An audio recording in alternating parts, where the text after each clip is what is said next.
Gaza में बनते दबाव पर भड़के बेंजामिन नेतन्याहू। इजरायल में प्रधानमंत्री बेंजामिन नेतन्याहू की युद्ध नीतियां के खिलाफ विरोध प्रदर्शन हो रहे हैं। अमेरिकी राष्ट्रपति जो बाइडेन ने कहा है कि उन्हें लगभग 11 महीने की लड़ाई में और अधिक करने की जरूरत थी। इसके बाद अब नेतन्याहू भड़क गए हैं। उन्होंने कहा है कि कोई उन्हें न बताए कि क्या करना चाहिए और क्या नहीं। नेतन्याहू ने कहा कि अपनी मांग पर अड़े रहेंगे कि फिलाडेल्फिया कॉरिडोर पर इजरायल का नियंत्रण रहे।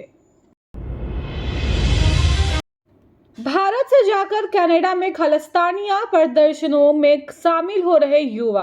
कनाडा में खालिस्तानी गतिविधियों में हिस्सा लेने वाले लोगों ने भारत में गए युवाओं की संख्या में इजाफा दिख रहा है।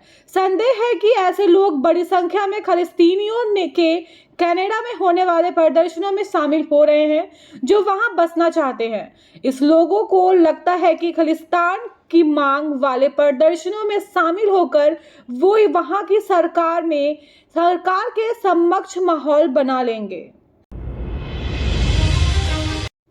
वेनेजुएला पर क्यों बरसा अमेरिका? राष्ट्रपति मादुरो का प्राइवेट जेट भी छीना।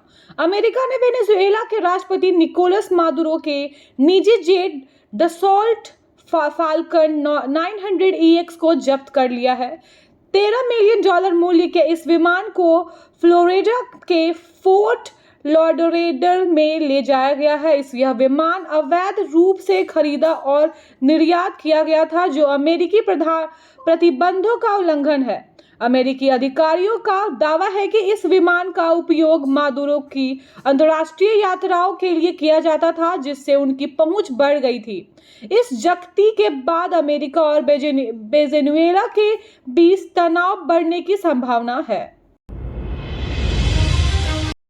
गिरफ्तारी की आशंकाओं के बीच मंगोलिया पहुंचे व्लादिमीर पुतिन। रूस के राष्ट्रपति व्लादिमीर पुतिन मंगोलिया पहुंच चुके हैं। फरवरी 2022 को शुरू हुई जंग के बाद यह पहली बार है कि जब पुतिन अंतर्राष्ट्रीय अपराध न्यायालय में किसी सदस्य देश की यात्रा कर रहे हैं। ICC पुतिन के खिलाफ पिछले साल गिरफ्तारी वारंट जारी कर चुका है। पुतिन के मंगोलिया दौरे के एक बार फिर उनकी गिरफ्तारी की मांग उठने लगी है। हालांकि क्रेमलिन ने पुतिन की गिरफ्तारी को संभावनाओं को नकारते हुए कहा है कि वह पुतिन के दौरे को लेकर पूरी तरह से आश्वस्त है। पाकिस्तान और भारत संग रिश्तों पर भी बोला बांग्लादेश। बांग्लादेश के विदेश मंत्री तौहीद हुसैन ने भारत और पाकिस्तान के साथ अपने संबंधों को लेकर खुलकर बात की। उन्होंने कहा कि यूनिस सरकार भारत के लोगों के साथ भी मजबूत संबंध देखना चाहती है। शेख हसीना सरकार के दौरान इसका अभाव था।